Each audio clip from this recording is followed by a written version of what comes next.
to the October 7th Board of Supervisor meeting. I do want to also mention that this is an actual official meeting. We did advertise it. It was originally a workshop, so I just want everyone to know that. We are going to try and get a few other things done tonight as well. If everyone could please stand for the Pledge of Allegiance.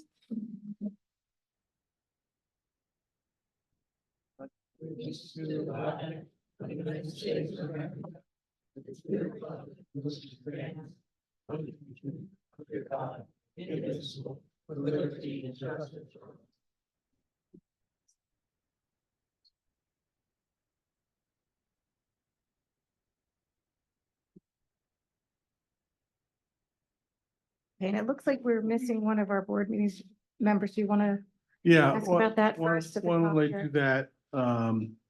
First of all, there are two additions to the agenda tonight that the board needs to vote to add to the agenda. One being the payment of the 2024 MMO. And the second being the payment of the 401A, payments to the 401A plan, employee pension plan. So, Madam Chairman, you should ask for a motion to approve those adding to the agenda. Okay, I would like to ask for a motion to approve, as Dave said, the MMO. So moved. Adding it to the agenda. Thank you. And I guess all in favor? Yeah. Aye. And then the Okay, second it's is approved. adding the payment of the 401A pension plan. So moved. To the agenda. Okay, all in favor? Aye. Aye. Okay. And they'll come up later in the agenda for approval. As you can see, we're missing a board member tonight. Sarah is ill and as far as we know, will not be here tonight. So we can discuss her absence relative to the continuation of the hearing when we get to that. There are some business matters that the board would like to handle first before we start the conditional use hearing. And that should only take a few minutes. So you want to move on, then you have an announcement of the executive sessions and then move on to your business. Oh, yes, please. No. I'm sorry. No, and we're not going to do all of our business. There's a few things we just really want to make sure we get done in case there's a lot of people here and this goes on and we don't want to waste the court reporter's time. So we want to cut right back to it. Okay. So we did want to announce an executive session, which was held on Wednesday, October 2nd, which was for personnel and litigation. And then also right before this meeting, Monday, October 7th for personnel. So I'm going to jump over here and I guess I will, since it's just the two of us, can I just say I make a motion and then Barney can second? Let's do it that way. Okay, I make a motion to approve the payment for 2 PMRS in the amount of $140,637 for the 2024 MMO. I'll second motion. Does anyone have any questions about that? Okay, seeing none, all in favor? Aye. Aye, motion approved. I'd like to make a motion to approve the payment for the 401A in the amount of $48,123.52. So moved. And I think you wanted to tell us a little bit about that. Yeah, the township receives pension assistance every year from the state. The MMO is the minimum municipal obligation for the police department pension. Police are required by state law to have a defined benefit plan, the old style pension. And so the MMO is a calculated number which the township needs to fund every year. It's being funded entirely out of state pension assistance. The funding for the 401A is the balance of the funding assistance from the state. The state requires that their assistance to pension plans be put into pension plans within 30 days of receipt, which is why we're asking the board to handle these tonight. Are there any questions from the audience? Seeing none, all in favor? Aye. Aye. Motion approved. I also move to approve the bills list and to ratify the expenditures which were done prior to September 16th, 2024, and subsequent to August 15th, 2024. I'll second the motion. Any questions on that? George, How much? can you come up, George? I'm sorry. I don't have it. You're asking a What's the total. I total? don't see the total, Don't have one. I can't. but we do have a figure bills it. list that was posted. Yeah, I saw that general fund doesn't have a total, but everything else does, I think. Well, I mean, we're not totaling the funds. We're just ratifying these No, bills. These are the bills paid from the general fund, right? I have a full list if you would like it. Well, I have the list. I just, Right. Okay. usually there's a summary total at It's just the, not been totaled, that's all. It was hastily prepared to get this done for tonight, to get as many bills out as we could. There were a few that needed to get at it, so I apologize for that. okay. We So can, catch up. we can get in a 2 weeks. total and, yeah. Will we have that for the next meeting? I'm not sure because Jim will be away for that meeting. So it might take a little bit longer to catch up on that. Okay, Okay, I'm sorry, thank you. but I can ask to get it done. Anyone else? Okay, all in favor? Aye. Aye. Approved. I move to accept the proposal of Keystone Municipal Solutions for the Township Manager and Treasurer searches. And I just want to mention on this that this might sound familiar because we did approve a different executive firm at our last board meeting, but they just have not had the time to get us in, and we want to move quicker. And there are some other benefits to this group as well. So I make the motion to accept the proposal from Keystone Municipal Solutions for the township manager and treasurer searches. Thank you. And anyone else have any questions on that? Okay, all in favor? Aye. Aye. Motion approved. And I move to appoint Christina Casey as acting township secretary. I'll second the motion. All in favor? Aye. Aye. And just if anyone who's not aware, Kathy, our previous secretary, retired as of Friday. And Christine has been our assistant secretary, so we're all excited to give her a promotion. I think she's going to do a great job for us. So I think we want to go, I think the budget's going to take too long, so we're going to stop there with the township business, and I'm going to turn it over to you, Dave. Okay. Good evening, everyone. The full house. So this now is a continuation of the conditional use hearing. We continued it from August 19th to today. This is for 1406 Hollow Road, the Butterscotch Cafe in Birch Runville in the township. And when we left off, I believe the applicant had testified, and Mr. Martin, you are going to be doing your cross-examination. Yes, sir. The applicant. Before we get to there, there's some housekeeping. Obviously, Ms. Schick is not here tonight. So I want to hear from the applicants on how you feel about proceeding without her being present.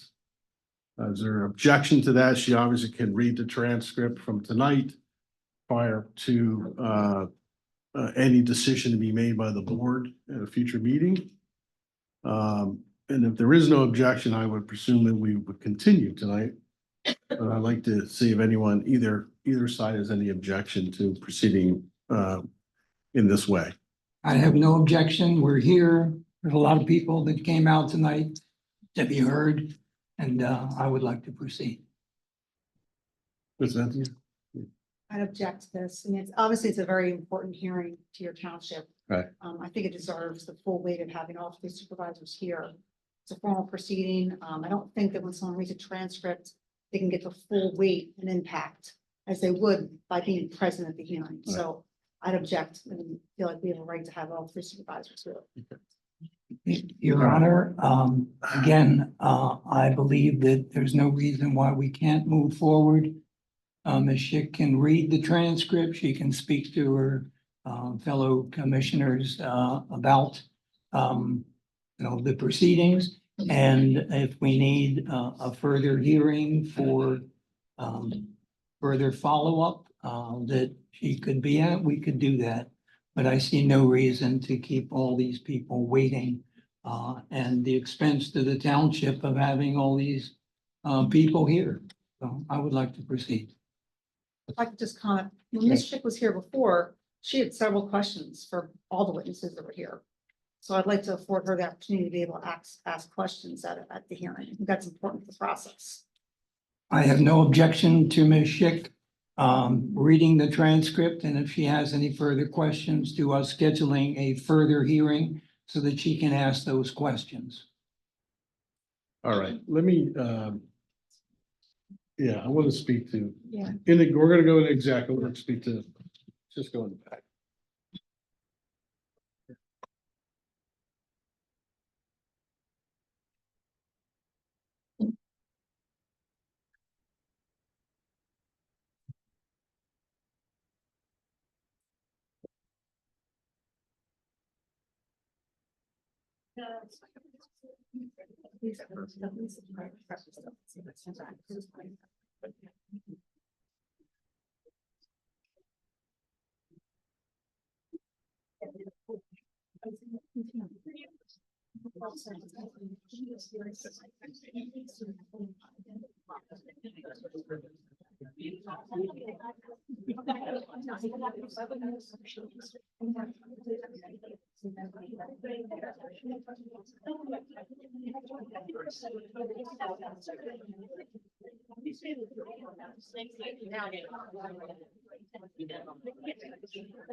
I'm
gonna speak to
you.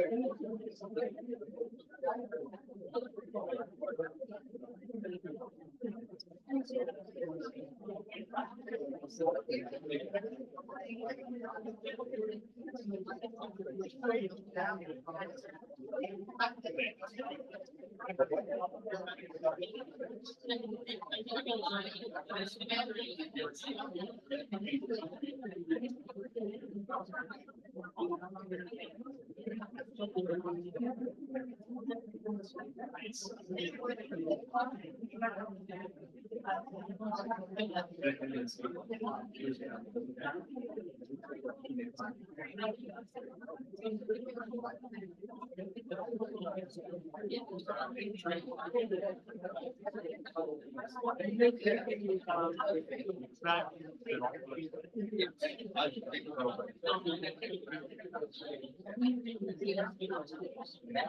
Thank you. We're back on the record. Due to the objection raised by counsel for Mr. Slenick, the board is going to continue tonight's hearing to November the 18th, which is the monthly meeting, November monthly meeting of the board. Your Honor, can I speak briefly on that? Sure. I understand you don't want to have an appealable issue out there. So I understand your reasoning for granting the continuance. But it seems to me that we've got a lot of people who have come here to be heard. They're taking time out of their life to be here, to be heard on this issue. There's no prejudice to Mr. Sladick to have them stand up and express why they're here and why they're supporting Butterscotch. And Ms. Schick doesn't need to hear that testimony. We can at least do that today. Well, the issue becomes whether or not anyone might have a question of anyone who gets up and speak. So I don't know what they're going to say, whether or not Mr. Sledick's attorney wishes to question any of them, in which case Ms. Schick is not here to hear that. So I think it's better and cleaner. I am sorry to inconvenience everyone that came out tonight, but I think it's better and cleaner for the record to try to do it this way, to keep it as clean as we can. So with that, we're going to close the hearing tonight and continue it to November 18th. Now, before we go off the record. So I know that a lot of people here, obviously, for this hearing. And there's just a couple of things the township believes there may be some rumors or miscommunications as to why we're here. And we just wanted to make sure everyone is clear. This is a process that the zoning code allows for the applicant, the Butterscotch Cafe, to file an application for conditional use. And their effort is to expand their business and ask for outdoor music and expand the use of the building to allow baking on the premises. It's their application. And the township is obligated to provide them with this hearing so that the applicant can present their testimony and anyone opposed to it could present any contrary testimony if you like. The rumor that we've heard was that the township is trying to shut them down. This is not about shutting down the Butterscotch Cafe. This is their request to have this hearing to present testimony so they can expand their business. And that's the nature of the application and why we're here tonight. So we just wanted to make sure that there isn't any misunderstanding out there in the public about how we got here and what's happening with regard to this. With that, we're going to move on. Thank you all. We'll see you on November. What happens if Ms. Schick is not available at the next meeting? Well, we'll deal with that when that happens. Thank you. Your Honor. We'll deal with that when that happens. Your Honor, one other thing. I'm supposed to be in Florida with my grandchildren for Thanksgiving on November 18th. Okay, we talked about trying to do it at an earlier workshop, but it's the day before the election, so we can't have it on that work. This room is occupied for the election the day before. So it's November 18th. It's when we're gonna have to Right, proceed. Someone can come up with a date that Yeah. we can do it. We're So I'm gonna, gonna have to fly back from Florida for the Well, hearing. I'd like to continue to November 18th. If, in the meantime, we need to pick another date, we can agree on that, then we'll advertise that date. But as of now, so that we're announcing it tonight, it's November 18th. So we don't have to re-advertise. Can I make a suggestion? Sorry. No, Hello, everyone. We're gonna proceed. Yeah, one we need to really move good forward. suggestion. Julia Brandel. If we're going to have a turnout like this, can we possibly look at moving the meeting to the library into the large meeting room? I don't think that's necessary. Yeah. Everyone's Okay. sitting in this room. Okay. We'll probably get less. We'll try to get more seats here maybe, but Okay. thank you all. Thank you. Yep. We're- Thank you. we're done. Sorry. Sorry, everyone. Let's give everyone a minute to get through here. It's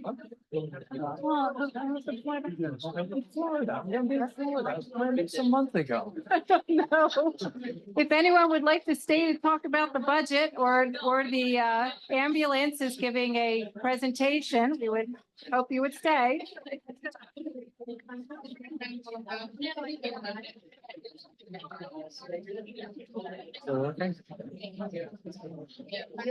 Know that Mr. Dick wasn't going to be here. I can't tell with all the other noise in here.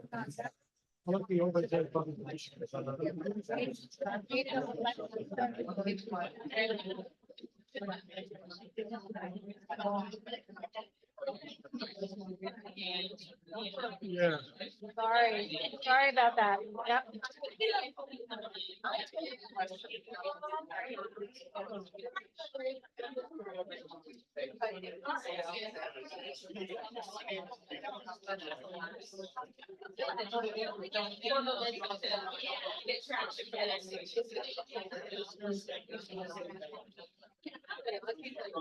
Well, we're under the zoning hearing, we're under the zoning code. But some things in the zoning code require conditional use. Versus a variance that- Excuse me, we are still trying to do our meeting, so if everyone could either sit down or leave if you don't want to be part of the meeting. Conditional use and come to the board. It's right in there, thank you. Yeah. I don't want to chit chat.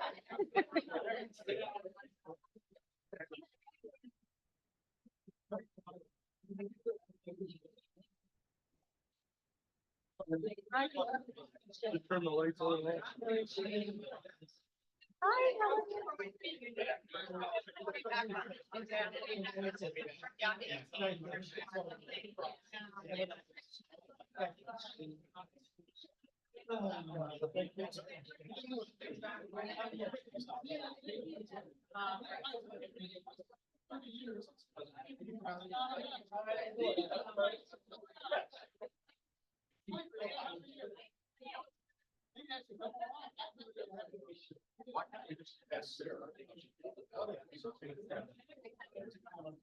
Well, it's not up to her. It's up to the parties. Go to Martin? It's not up to her, it's up to the parties. Okay. Because they have a right to decide if they want it heard by 3 or 2. Did you see my text about? Changes, you know, it's only a 3-member board, so only having 2 of them, so, you know, unfortunately. Yeah, and then it's, Bosses will talk. Bosses will talk. they would have to agree to that. And I don't think Zoom will work very well in this room. I mean, it'd be very cumbersome. Yeah, I think we need to get her here. If that's not gonna happen, then we're gonna have to decide that what we're gonna do after that. But, you know, not able to attend, and that's a problem. Thank you for your question.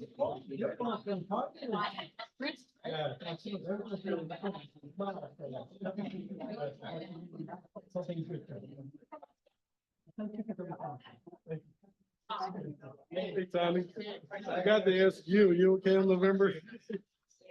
Forgot to ask you, you okay on November 18th?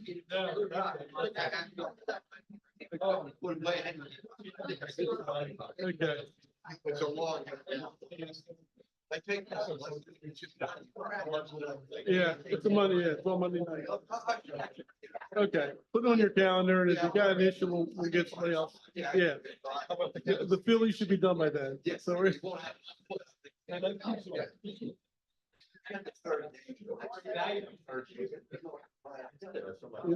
Yeah, I know, right, yeah. I don't remember what I have next series. I think it's like similar, like third home game. Yeah. They didn't give you much of a choice this time. It's like, yeah. Yeah. Well, I know. Yeah. We were on, third base side, ground level, but I was 137, so I was up only 3 seats from the top of the section, so we had a little bit of a view. And it's like halfway between third base and left field corner, like, yeah, not bad. Oh, yeah. And we had a TV in front of us, so it was delayed by about 5 seconds, so at least we can see. All right, well, thank you. Okay. Yeah, well, I don't think so. Thank you very much. Thanks. Thank you. Okay, I think we are left with the folks who are interested in the rest of the meeting.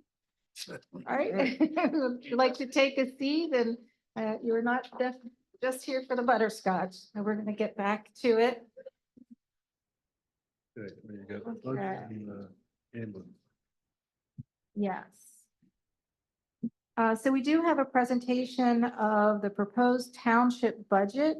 Jim, did you want to Yeah, discuss that? township budgets are required by the state to be adopted by the board before the end of the year. So working backward, this will be adopted at the December regular meeting. It has to be advertised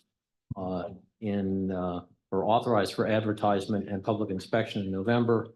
So the thought was we get a draft budget to the board. This was actually given to the board and I believe put on the website around the last meeting. I'll just go over things relatively briefly. The budget contains, or the draft budget contains 4 columns.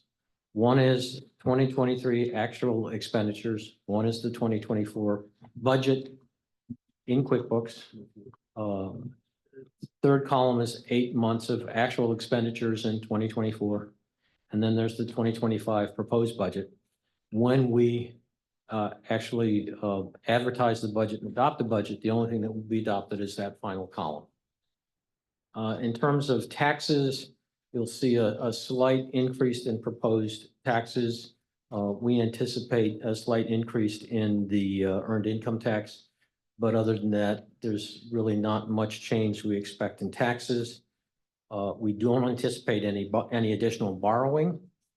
The building department is now under, actually, it's in the same category. It's in public safety now. So that's why you don't see anything there.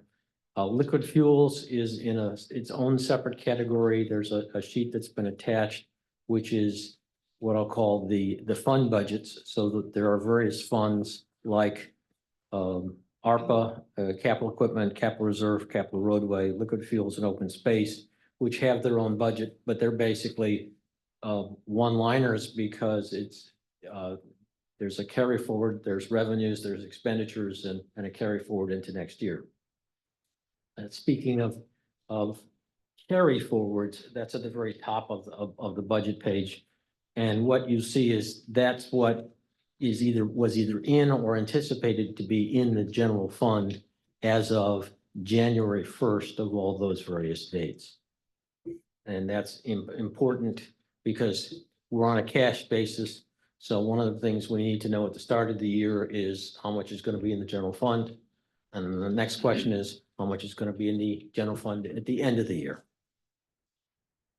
Other income, there's not many changes there. The biggest changes we expect as has been happening for the last few years, that the cable TV franchise fee will continue to decrease as people move to other providers. We are in rents and royalties and income, we are accounting for, among other things, the receipt of income from the cell tower. In terms of public safety, one of the things you'll see in terms of permits is this year we restructured the fee schedule so that we no longer have separate permit fees for electrical and plumbing. We have general fees for building permits, and that's really what's reflected there. There's also been a general increase in those fees, so that's why there's a reflected an increase in income. If you look at total income, there's a reduction from 2023 actual, but it's above what was budgeted for 2024.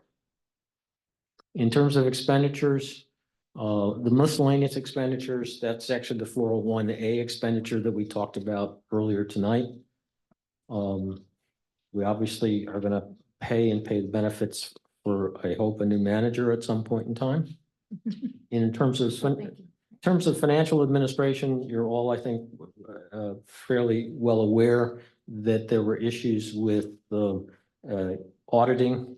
We expect that those are going to be cleared up by the end of this year, and that next year we anticipate what I'll call a normal audit season, which means that the auditors will be contacting us in January to do certain things. They will come out and do their field work in February, and we will have an audit which we can publish by the end of March.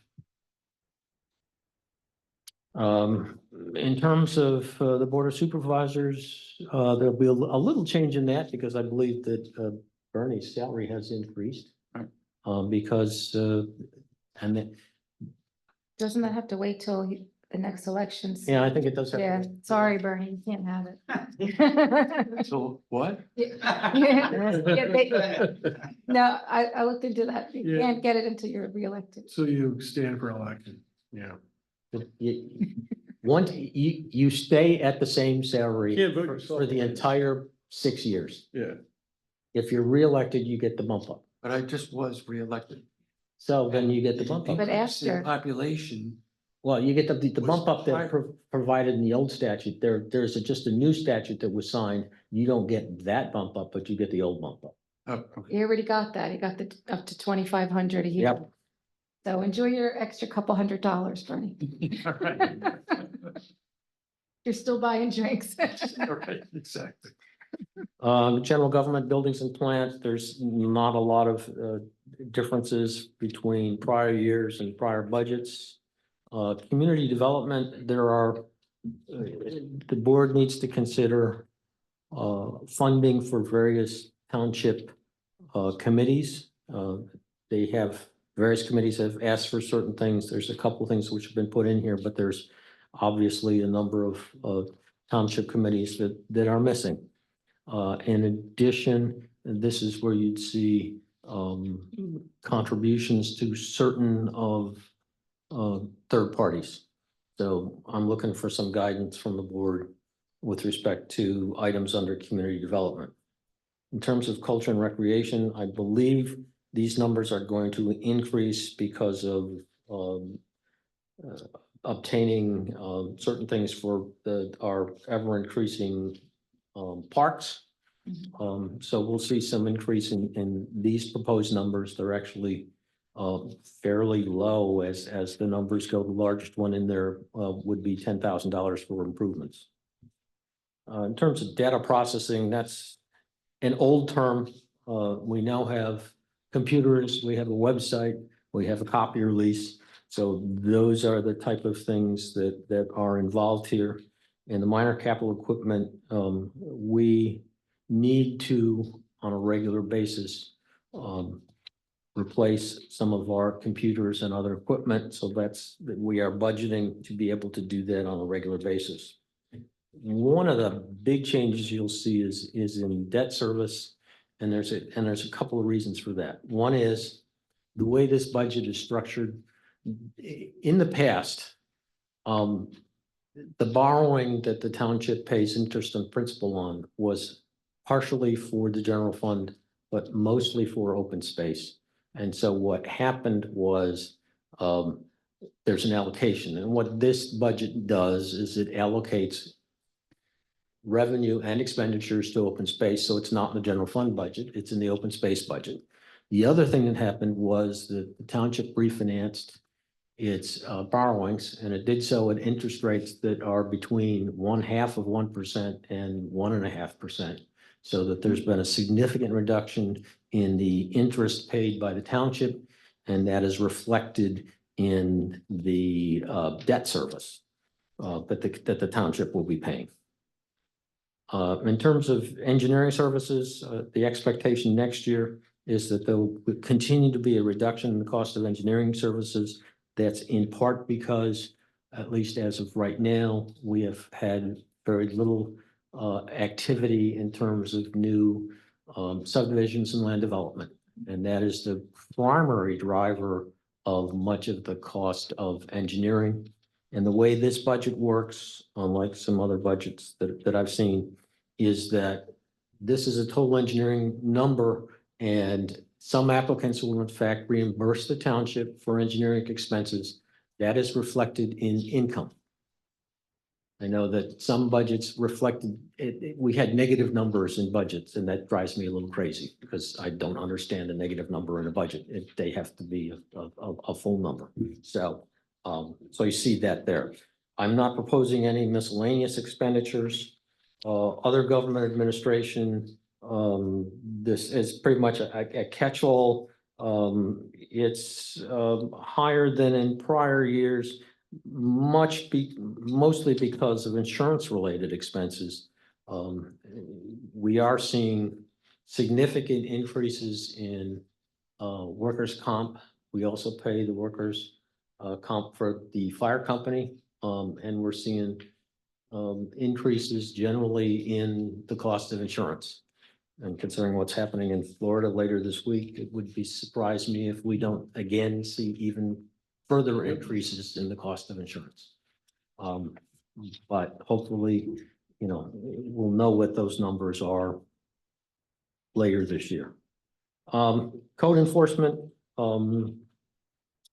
this, as you saw earlier, was reflected elsewhere in the budget. It's now in this part of the budget. It's, again, there's not a lot of change from last year's budget. Most of the change is reflected in increased cost of personnel. Emergency management is a relatively minor cost. What is not reflected in fire is any contribution to the fire company. There's a pass-through with the fireman's relief. And so I'm looking for direction from the board with respect to that. Planning and zoning, increase in professional services, that pretty much reflects what I think has been happening. It's becoming more expensive with respect to the zoning hearing board. Police, it's a little odd in that we're showing a reduction in salaries, and that's really because of two things. One is police department has lost a full-time officer and is not expecting to replace that officer. The other thing too is there's an officer who currently is being paid not by the township because of an injury. So, and we expect that that's going to continue. So that has taken two items basically off budget. So what you see is a decrease. That does not mean, it just happens to be the situation where two full-time police officers are no longer reflected in the budget. Health and Human Services, this is animal control. It's a very small part of the budget. Public Works, the changes here are mostly reflect increases in various expected costs. The major increase is we expect down in capital purchase machinery this is $100,000, which we would transfer from the general fund to the capital equipment fund. And this would be to either replace a backhoe or for a skid loader, which would probably be purchased used for that price. Very little change in terms of road repairs to roads and bridges. The number's slightly in excess of what was budgeted for last year. You know, we've got a fairly aggressive program, but that is reflected in in a budget for a separate fund.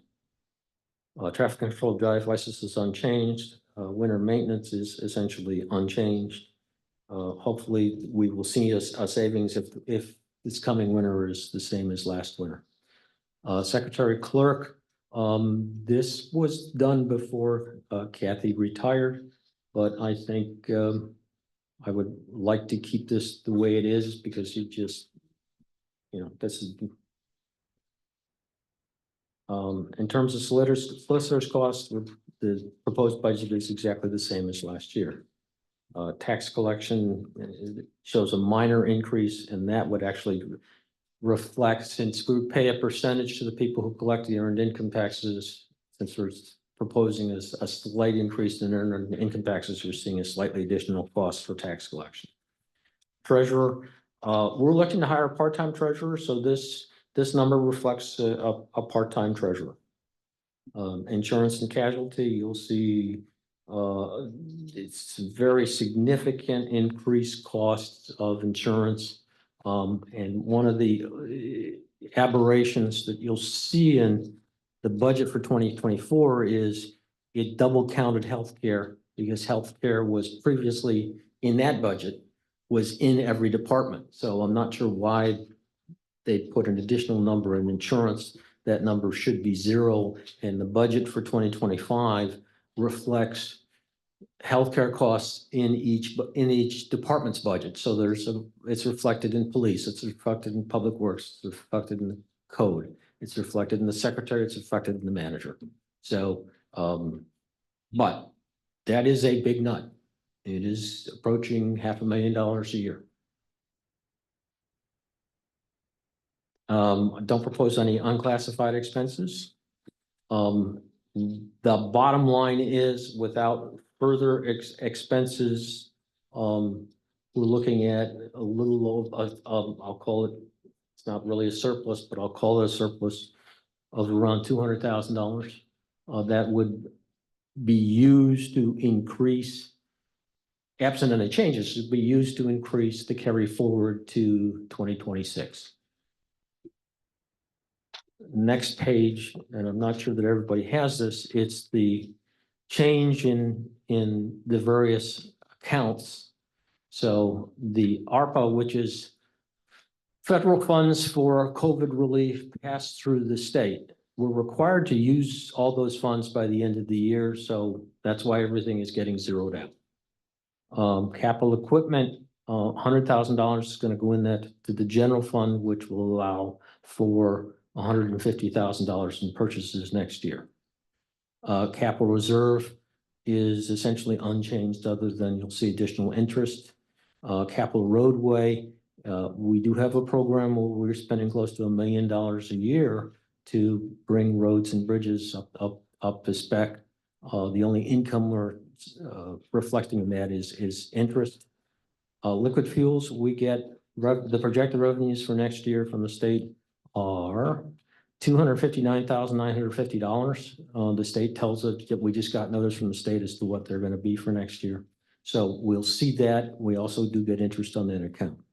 Open space, there are revenues from the earned income tax that come in every year to open space. A portion of those revenues are used to pay the principal and interest for the borrowing for open space. We're also projecting about $1 million in expenditures to help preserve open space next year.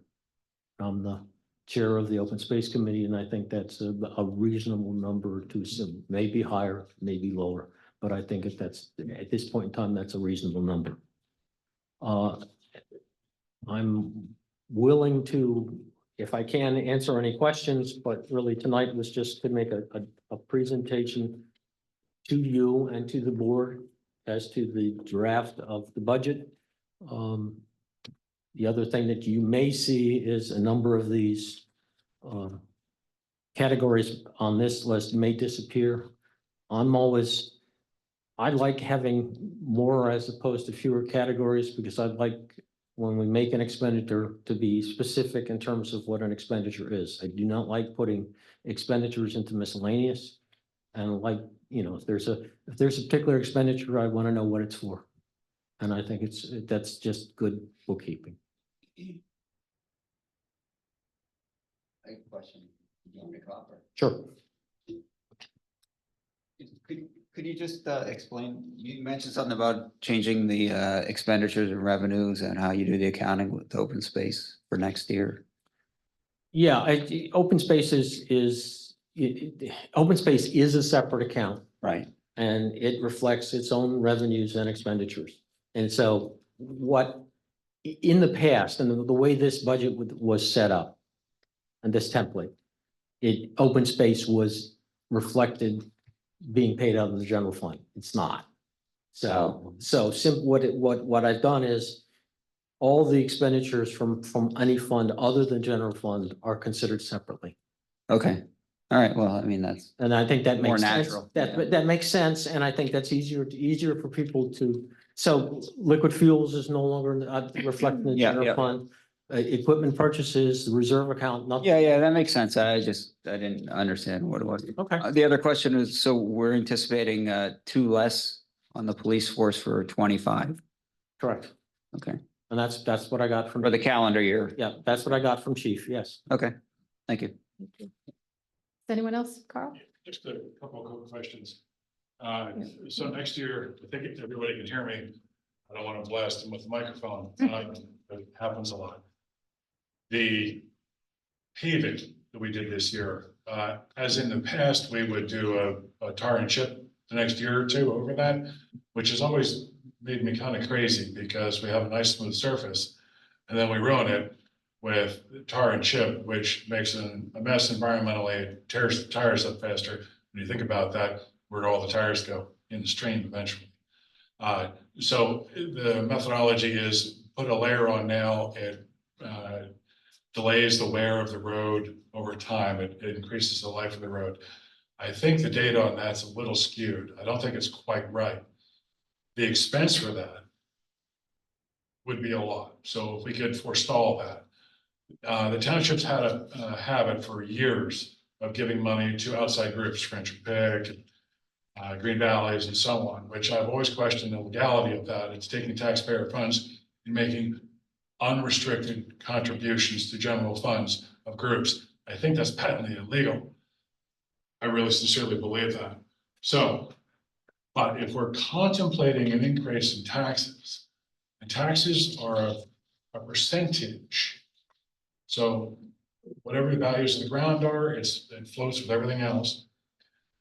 I think it would be a good idea if things are tightening up. Perhaps we give people a chance to adjust to all the other economic disruption we've been dealing with. And let's just get rid of some of these expenses for a few years. Contributions to outside groups. Those are not fundamental imperatives of local government. Those are luxuries. Those are only luxuries. Some people may say they're important. Yes, I get that, but they're only luxuries. The community day is a luxury. It is not imperative. That's a $10,000 budget item, has been in the past. The committees, the historical commission has a $5,000 budget. We don't need $5,000, maybe $500, but we have memberships to committees and groups around the historic commission as an example. We don't need to do that. That's not imperative to the fund, to the government in any way. The reason we have those memberships is to support those organizations that the memberships are for. That's the express interest of the members of the historic commission. So if we're going to increase taxes, please, let's trim all that fat out first and see if we can do that. I'd like to put that out there. I'll take the heat for being the bad guy suggesting it. But I think that would be a really good methodology. Put the money into open space, we all support that. Thank you. Put the money into administration of the township. But these excess things, I think really we need to take it much firmer. Yeah. And Thank you. I just want to say, you're the only person who said we were raising taxes, so I just want to make He sure. just it's said clear. No, It's no, not like. and- it was No one's considered. raising and- It was considered. Okay, and let me, Careful with let me that. clear things up. There, I get that. What I'm trying to drive at is that we're even contemplating that in projection right, considers that there is potentially a little too much spending and not enough revenue. understood. We can trim the spending considerably. Okay, and let me. Experience shows us. Yeah, and let me respond to the issue about raising taxes. This budget does not propose any increase in tax rates. The increase, the earned income taxes are taxes upon people's income. And what we generally see with people earning more money on a year-to-year basis is a slight bump up in earned income taxes from year to year. And that's what I'm proposing to budget for. Yes. That is not an increase in the earned income taxes. And there is no proposed change to the real estate tax, and this township does not have an LST tax. And So more So- taxes coming in, No, not I- raising I taxes. understand the concept. Okay. What Jim said, if we were to have a record, was there was a contemplation of increased income taxes. To the uninformed, me included, and I consider myself fairly informed of the process. What I heard you say with preliminary budget considerations was that we would be considering increasing taxes, minor increase. That's why I reacted the way I did. It's still very good mantra, which I think all of those extra Well, expenses. I'm glad you should brought be. it up so we could clarify that because I was concerned that you were thinking that. Well, I was thinking that Thank because you. that's what I heard you say. So thank you So- for bringing that up. Sure. Thank you. Is there anyone else who had any comments?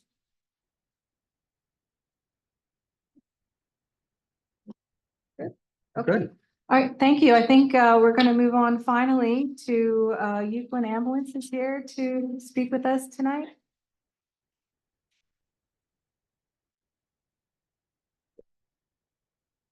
We're going to turn the floor over to you. Thank you. Oh, yeah, I think we do have it, but it's nice to have it in color. Thank you.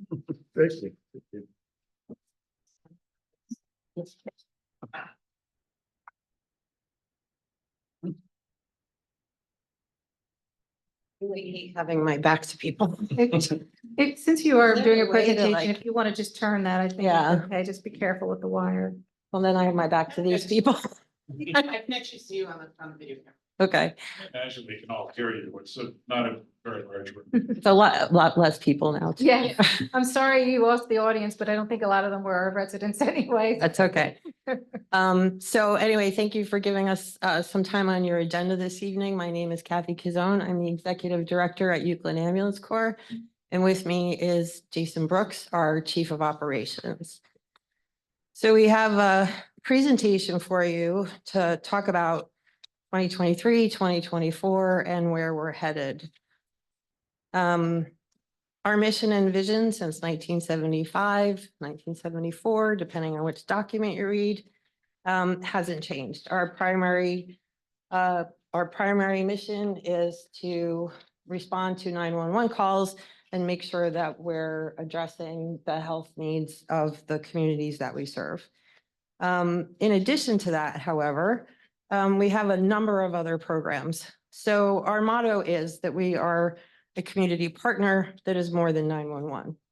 So we talked about the 911 services, but integrated with that is we have, at least for the moment, the only bariatric unit in Chester County. We do standby services for all kinds of events. And we have a new program called Mobile Integrated Healthcare, which I'll get to shortly. We have a training institute where we provide education and continuing education opportunities, not just for medical profession, not just for our providers, but for the community as well as other organizations like, let's say, childcare centers who need to renew their CPR certificates. We also get a grant where we provide free community training in basic first aid and hands-only CPR.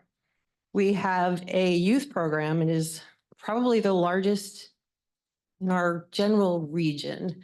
We currently have 40 high school students, which is the maximum that we can take between the number of mentors we have and the space that we have and the time that we have. They are actually split up like battalions with their own leadership structure and chain of command. They do a large number of our community events, and many of them, pardon me, end up going to our EMT classes. Some of them are funded by scholarship money that we get from the Juster Mayer Foundation, which I neglected to mention as part of our institute. The kids are amazing. Many of them end up going, sadly, a lot of them don't become providers, but many of them end up going into some kind of healthcare field or ancillary field related to healthcare. And they do a ton of community service.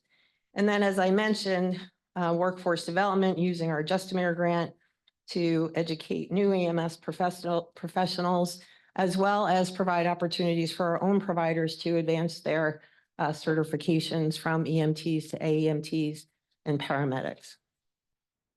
So I talked a little bit about mobile integrated healthcare, which is our new program. Unfortunately, our director was unable to be here tonight. She does such a great job at talking about this, so I'm going to try to do it justice. But essentially what it is medical care that's not 911, that can't be or isn't available to an individual at a certain period of time. So let's say you're released from the hospital. I know Tammy likes to tell this story. You're getting ready to leave the hospital. They hand you a bunch of papers and you go, put them in the bag. Let's get out of here, right? And then you don't necessarily sort of pay attention to what all those instructions are. Generally, in-home care can't come for 72 hours. So our goal is to fill that gap where we can sort of look through the instructions, check your meds, check your refrigerator if you're a diabetic or someone else that has an issue that nutrition can be an issue for. Some people won't throw out their old meds because they paid good money for them. But the problem is they shouldn't be taking them anymore. We currently have contracts with the Chester County Department of Aging. We're closing on some contracts with Exton Senior Health and with Holistic Care Hospice. And eventually we will be marketing this to individuals along with our subscription program so they can become individual members of the program. So I think I did a pretty good job there, Jason. What do you think? Okay. So a little bit about West Vincent. We are the ALS and BLS provider for West Vincent Township. We have a population service in our service area, a little over 75,000. We currently cover over 65 square miles. And West Vincent in 2022, because I couldn't get information in 2023 when I put this together, made up about 9.1% of the population. Now, keep in mind, we also respond to emergencies for people that don't necessarily live here. They might be visiting, they might be, at a park, they might be driving on a road, passing through town. So that's just the population as a percentage of our total population that we cover. And in 2023, we responded to 5,062 calls, and West Vincent accounted for 5.3% of those calls. On the next page, it's just a graph about municipal contribution by township. Now, this is compared to call volume, which isn't the be all and end all. There's a cost to the state of readiness. And again, calls go up, calls go down, municipalities go between municipalities. So the state of readiness is also, we also have to take into consideration the roads, I know it's not really a lot here, but commercial buildings, retail, visitors at the store. So it's not apples to apples, but it's generally what people look at when they consider contributions compared to call volume. I don't think we have that page. This page? Nope. Yep. Did it skip a page? It did. An important page. That is an important page. Okay, we're sure we have it already. Thank you. Well, you have it there. Yes, it's not in yours. I'm sorry. I was copying this at the last minute. That's okay. And the Sorry to staples, the automatic stapler stapled them in all the wrong places, so I was dealing with that too, so I apologize. But Christina, you sent it, you gave it to No, him? it's in their binder. Okay. interrupt. Thank you. So I want to talk a little bit about the problems we're facing, and when I say we, it's not just Euclid Ambulance. EMS in this entire country is broken. It's truly in a crisis. And I don't think any of you were able to attend the viewing of Honorable But Broken, which we invited everyone to, but it is now available on Amazon Prime for $1.99. It's only 55 minutes, and believe me, it'd be well worth your time. For years, expenses have continued to escalate, not unlike our personal expenses, and reimbursements have stagnated. For example, let's say an advanced life support bill is $2,800. Medicare will give us $400 and change, and that's it. No more, and we're not allowed to balance bill the patient. So when you think about the majority of our patients are seniors, most of whom are on Medicare, and I won't even get into Medicaid, which is about half of that, it doesn't matter what I bill. I could bill $5,000. I'm getting $400 and change. Private insurance companies are now playing a game where you have to call them, whether it's our biller or our patients, 3, 4, 5 times to get checks that total what they would have given you from the very beginning. There is a cost to that. And in addition, our costs have skyrocketed, particularly since COVID. We just purchased an ambulance earlier this year. It was roughly $307,000. That same ambulance a couple of years ago was 200 and change. The only loan that we could get was at 8%. So I like the loans that you guys were able to refinance with, but that's not an option for us. And that's in part because our reserves have dwindled, which reduces our access to capital. So even though we had an asset and a lot of money in the bank, that was the best loan I could get, was 8%. So now I'm paying $6,000 a month for an ambulance. I have a fleet of 7, and we have 2 right now, 2 that are out of service. We are on track to hit about 50, somewhere between 52 and 5,400 calls this year. We have 4 trucks up during the day and 2 at night. So that means I need 6 trucks. Imagine if you had your car going out every single day, 5,000 times, the wear and tear on that. We no longer have the ability to rotate our fleet, which means that the ambulances that we do have are gonna be out of service sooner. For those ambulances that we can't afford to invest in new, we are spending huge amounts of money in repairs and maintenance.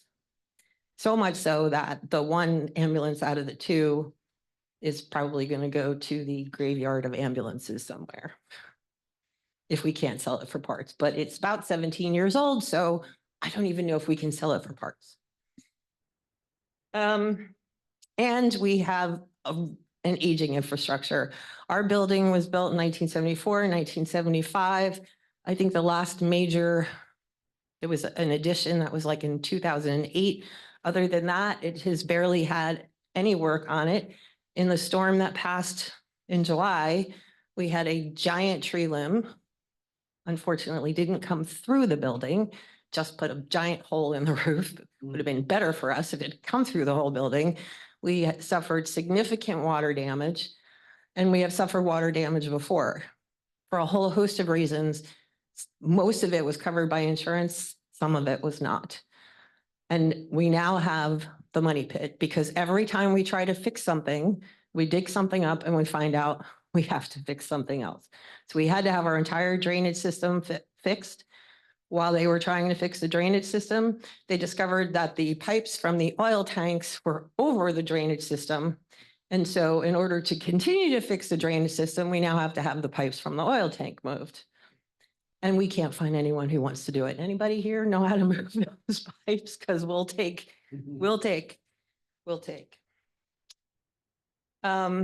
So And that is a problem that is not unique to Euclid Ambulance Corps. It is not unique to Chester County. And I will tell you, we are not the only agency in Chester County. It is not unique to Pennsylvania. It is a problem in the entire United States. And again, I would encourage you to watch the documentary Honorable but Broken.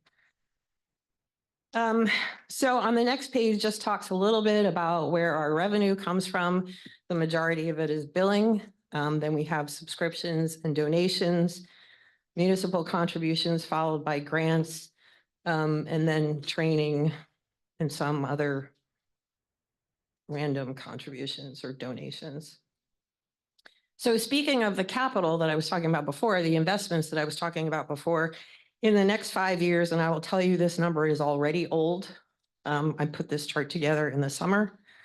In the next 5 years, 2024 to 2029, we need at least $3 million to invest in capital, and that's the replacement of ambulances and equipment. When I say equipment, I mean things like a heart monitor, $45,000, a stretcher, $25,000, a power load to move the stretcher in and out of the ambulance, $32,000. A Lucas device, which is an automatic CPR machine, right now is $19,000. And that ambulance that we bought for $307,000, the manufacturer is telling us that in about a year, that ambulance is going to cost $500,000. And that's empty. There's nothing in it. No stretcher, no monitor, no power load, nothing.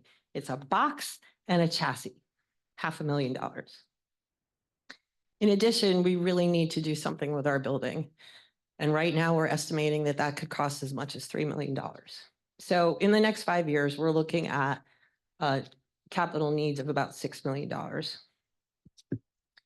In the last, the last time we actually had a profit was in 2017. We have run a deficit every single year since 2018. And I want to share with the public, everybody involved in this knew this was coming. This is not a surprise. I've been involved in EMS task forces for a very long time. Everyone knew this was coming. Shouldn't be a surprise to anyone, but here we are, and it's still not fixed. Okay, that's my soapbox. So why are we here today, other than to share this horrible news with you? We have, every year, we ask all of the 8 municipalities that we serve to provide us with a contribution. The last time I received a contribution from West Vincent was in 2022. We are requesting an additional $5,000 to the $37,000 we asked for 2024 to help reduce the principal on the $307,000 ambulance, because at this point, that is the only asset we're going to be able to invest in. Our requests for 2025 are twofold. One is for operations, and that's $48,500, and a $68,000. I'm sorry, $68,000. We had to update it because when we did the 2025 budget, we discovered that a neighboring agency had raised its rates by 25%, and most of our providers were probably going to go unless we did the same thing. So our 2025 budget, which most recently was approved by our board, means that I have to ask for a $68,000 operating contribution, and then a $39,000 capital contribution. This last page is kind of interesting. It's data that we're finally able to get from a new subscription system that we implemented a year or so ago. In West Vincent, we mailed 2,137 homes with our subscription. The subscription program means if you buy a subscription, you will not be balance billed. So kind of like an insurance policy. 266 residences took advantage of that for a total of $25,875 or a return of 12.4%, which is really good. And then of those 266 people, 68 provided an additional donation of $3,145 or 3% return for a total of just over $29,000. And I will tell you, in 2024, we are in total $30,000 behind where we were last year, even though we raised rates. So these numbers will be a lot lower next year. This was the 23 subscription. And that's my presentation. Jason, do you have anything you wanted to add? That's perfect. I'm just here to answer any operation. Did anyone have any questions on the board? Yeah, so I see that we're at 9.1% of the population that you service, but our calls are only at 5.3, I think it was. Mhm. Do you know why that is? You don't have a lot of sick people? Yeah. You don't have a lot of accidents on your It's roads? something good to Right. be proud of. I mean, if anything else, lack of better wording, but it just means not a lot of people in your township are calling for 911 services. Do you get a lot of? My experience is in ER Tech in Camden. Well, there would be a lot of calls in Camden. 90% of the calls that came in were for non-emergency reasons. How much of that do you see? It's not 90%, but it is one of the reasons why we're implementing this mobile integrated healthcare program, because we do have our VIP patients. And our providers are really good at saying, this person might be better for an MIH program. And I'm going to let Jason, I didn't mean to interrupt you, but I will tell you that generally by law, we don't get paid unless we transport. So you can throw that $465 out the window. I'm going to get nothing. So there is an incentive to transport people to the most expensive place for them to get care. I don't know if you have a. No, I was just gonna say, in that moment, when someone calls 911, it's an emergency to them, whether it is to us or not. When we get there, if it's we call it a lift assist or a public assist or something like that. You know, the power went out, their oxygen's not working, something like that. Off the top of my head, I'd probably say it's a very small amount in West Vincent Township. Okay, so you have your general capital cost, ambulance and Yes, building and such like that, and all the equipment. But then per call, what percentage of your overall expense is for that call? For gas, for time, for, depreciation on the vehicle and such like that? Has that been figured out? So actually, Tammy kind of did something. If she were here, she'd be able to rattle it. We haven't, but I can tell you, I mean, we have a, $2.5–3 million operating budget, and let's call it 5,200 calls. So that's what I would use as the calculation to come up with that sort of off the top of my head. Now, obviously, all of that isn't going to be associated, but the vast majority of it would be associated to 911 at this point. Yeah, and this is really not germane to this conversation here, but when I hear the figures for the cost of the box, the stretcher, the AED, it's like, I really have a difficult time digesting this. The low end AED, and we just had to buy 7 of them, and we were lucky to get some funding from another township to buy them. They're $2,500 a piece. even our crews. And we don't necessarily even need them, but we're required to put them on the ambulance. So to your point, let's just talk about medication. We're required to have certain medication on an ambulance, but when it expires, we have to toss it. That's That's a whole nother story. That's frustrating. But that's a different debate, but I'm just saying that's what goes to my cost, Yeah, no, I understand. right? So I have to continually repurchase all kinds of consumables because they expire. Yeah, I'm wondering if the low call volume has anything to do with the fact that we have a very active QRS team in this township as well. I mean, Out of Ludwig's? because I guess there's I don't know how you decide who responds to a call. So you can talk about QRS because I'm not as familiar Yeah, with the that. QRS responds with every call that we are dispatched to. Obviously, the Q and the QRS is quick, so they have a tremendous volunteer Right. crew that responds. Most of them keep the vehicle when they're on duty.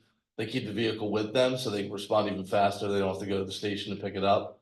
But that really doesn't. They respond with us. So that really doesn't have any bearing on like preventive medicine per se. I can't speak for them. I don't know if they go off on their own and do stuff. I'm just But they wondering if wouldn't have that- been I'm just dispatched. wondering if that would be that they, because they respond, that you don't get dispatched to our township as much. I was wondering because of the local. No, we're No. usually dispatched every single time. They're not dispatched by themselves because they have no transport capabilities. So they're usually 1 or 2 personnel in an SUV. They respond as the first responders with equipment, and they'll provide initial care until we get there, just in the further out areas. And are you all paid or volunteers? So, Is it a mixture? way back in the beginning, the agency was entirely volunteer. We are now 99% paid. There is a huge retention and recruitment issue in large part because there's no bench. And so when I talked about having to increase wages before, there is a static pool of providers. It isn't bigger. In fact, it's smaller than it used to be. So they're gonna go where they're gonna get the most money, generally. That's a terrible thing to say about people, but if you have to keep in mind that some EMTs could make more money working at Target than they can as an EMT. Right. And so it really is distressful to me that we aren't even in a situation where we can pay our providers at all levels what they truly deserve for the education that they require, the stress that they suffer, and the quality care that they give to people. And I just had one more question. How are you currently funded by Euclid Township or the county? Is there any funding? So the county is not responsible for funding any individual agency. I happen to work at the county once upon a time, so I'm pretty familiar with what they can and cannot do. And that's not really something that would fall within their authority. And frankly, if they gave us money, they'd have to give it to every single agency in the county. There is no state funding. There is a difference between agencies that are embedded with a fire service and agencies that aren't. There are only 3 agencies in Chester County that aren't. It's us, Good Fellowship, and 94 down in the southern end of the county. If you are affiliated with a fire service, you have access to additional grants that we don't have access to.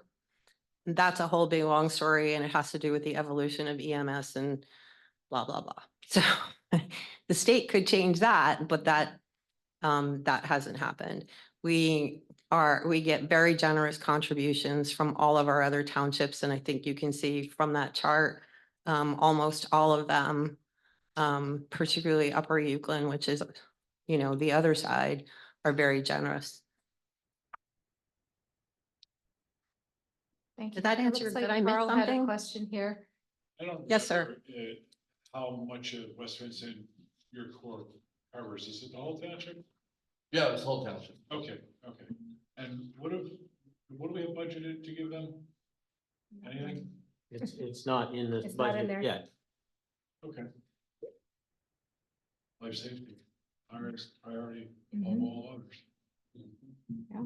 And I highly recommend that we try and push subscriptions, which we've been doing as well. I think that's That's going to save the industry. but it's something that everyone should do. If you Well, I have more agree, than for their own 20%, that personal, would be a big help.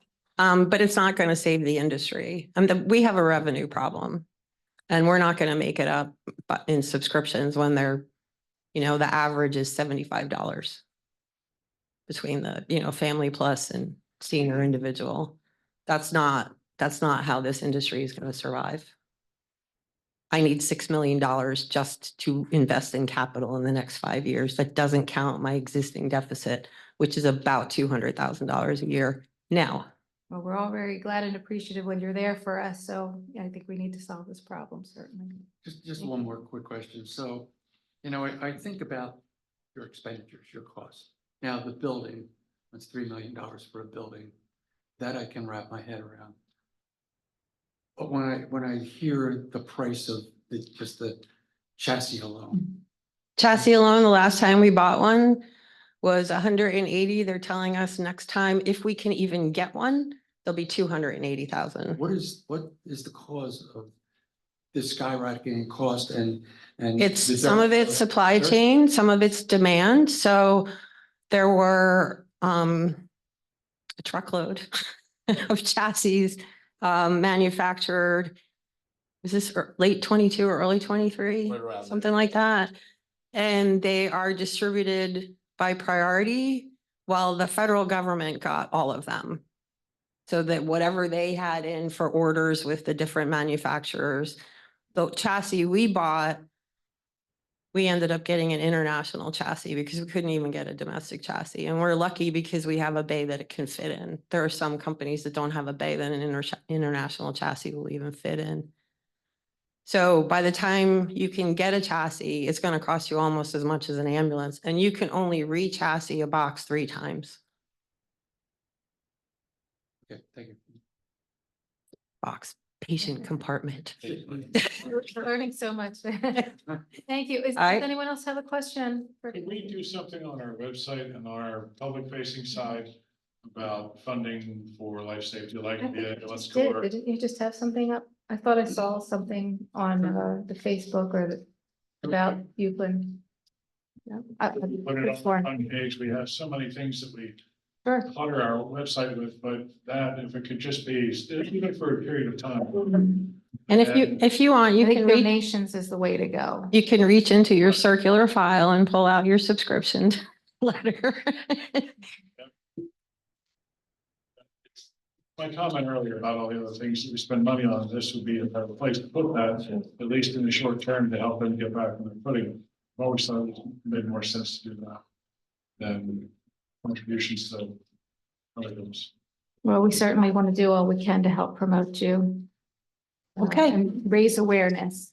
So, Thank you very much. Thank you very much for coming out. Thank you for your time. Thank you. Appreciate Thank it. you. I'm sorry.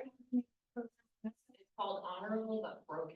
Okay, Oh, you say on a roll? Honorable. Oh, honorable but broken. Okay. It's very good. I Do mean, you do fundraising? Occasionally, we have a very, very small admin staff, so if we can get volunteers to help us do it, yes. If we can't get the volunteers, we don't do it that year. Okay. We're hoping to do a designer bag bingo again in the spring, but that remains to be seen. Yeah, I'll do that. And where- All right. And where are you located? We are, do you know where the old Red Robin was on 100? That's now the Korean barbecue place. Yes. We're kind of back behind there on the other side of Welsh Blue Road, next to the Medical Arts Building. Okay, So we're right off 100 on Welsh Pool Road. okay, thank you. I have a quick question. Yep, sure. Sorry. So you're Do you want to saying, come up to the front at all? Because I feel like you're getting missed from I'm the sorry. recording here. No, Julia. Hello, Julia Brandell. So my question is, you were going through, in the beginning, you started going through like numbers and stuff like that. So did the township donate money to you in 2022? Is that what you had said? Yes. And the township didn't give you anything in 2023? Correct. So are you asking the township for a donation in 2024? We already did. You already did? Okay. What are we doing with that? Do we even know what we were asked for in 2024? Yes, Because a it didn't letter- a come letter was before sent. us.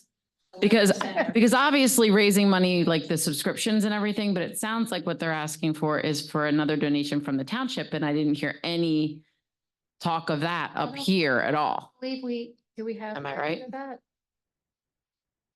Do we have a record of what we were asked for? I mean, I know what you said, but do we have that letter from them? Yes, so that letter And what is it? requested $37,000 and. And you were my- upping it. My right? request today was for an additional 5,000 to go directly to reduce the principal on the ambulance that we currently have an 8% loan on. Okay, that was what I wanted to clarify.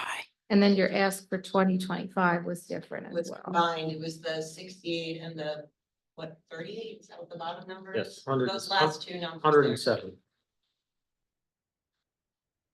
So then I guess my question to the board is, so is that something that you vote on, and at what point in time do you vote on doing that? That would have to be a separate motion, correct?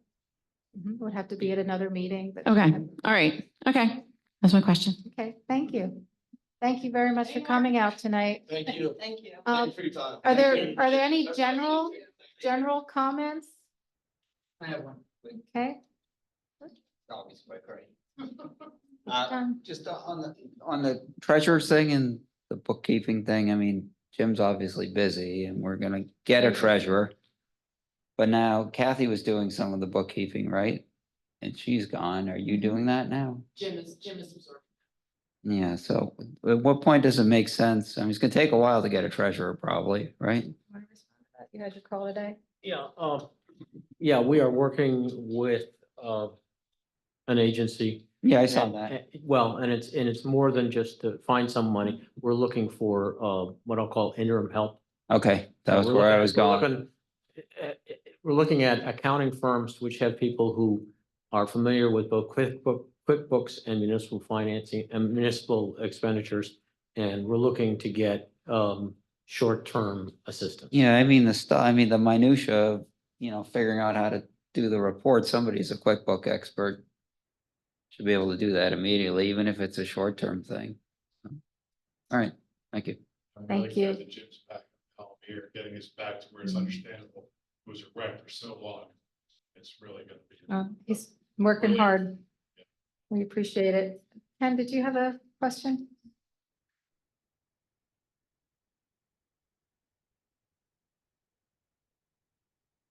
Thank you. Ken Allen.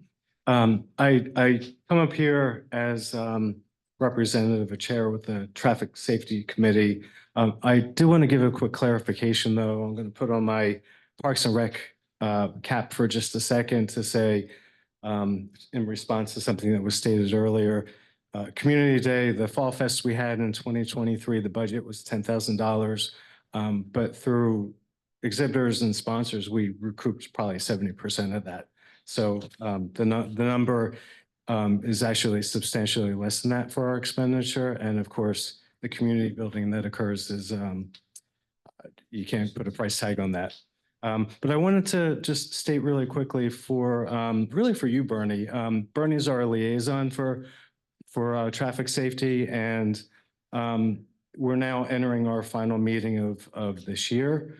And you've done a great job. You've really taken an active interest in it. You've done a lot. And I just wanted to share too that through Bernie's help and guidance with it, we've created a really good dynamic.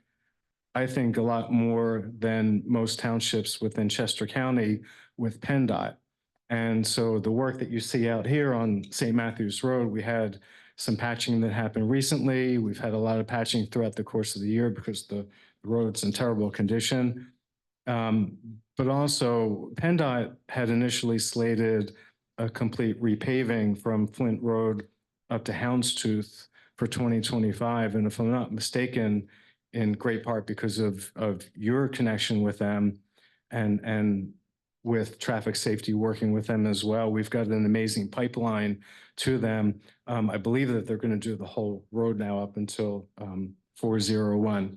So thank you for that. Really appreciate it. And we're doing that with a very, very, very large budget this year, which is going to be the same for 2025, which is $0. So, and we'll submit that budget to you shortly. But thank you for all your help. You've been doing a really great job. Thank you. Thank you. Appreciate it. Okay, I just want to ask one question of our solicitor here for the budget, because I believe, we have, Jim's not going to be here at our next meeting, and then we have to approve the budget in November, correct? So any changes because we do have to make some changes to the committee's requests, and we need to discuss things like, anything for Euclid Ambulance, for Ludwig's, they're the different Well, things we need to discuss. Do they have to be done in public, and how do we do that? yeah, in public, and you would have to vote on it in November. You should have to advertise the budget for adoption in December. So you have to make those choices Mhm. so that Jim can finalize the budget for your vote on it, preliminary budget in November. Okay, so that'll have to be on the November budget. Yeah. All right, well, if anyone else, are we looking good? I would like to, Move to adjourn. all right, I will second that. Thank you. Thank you all. Sorry, it was a little unconventional tonight. Yeah. Very interesting.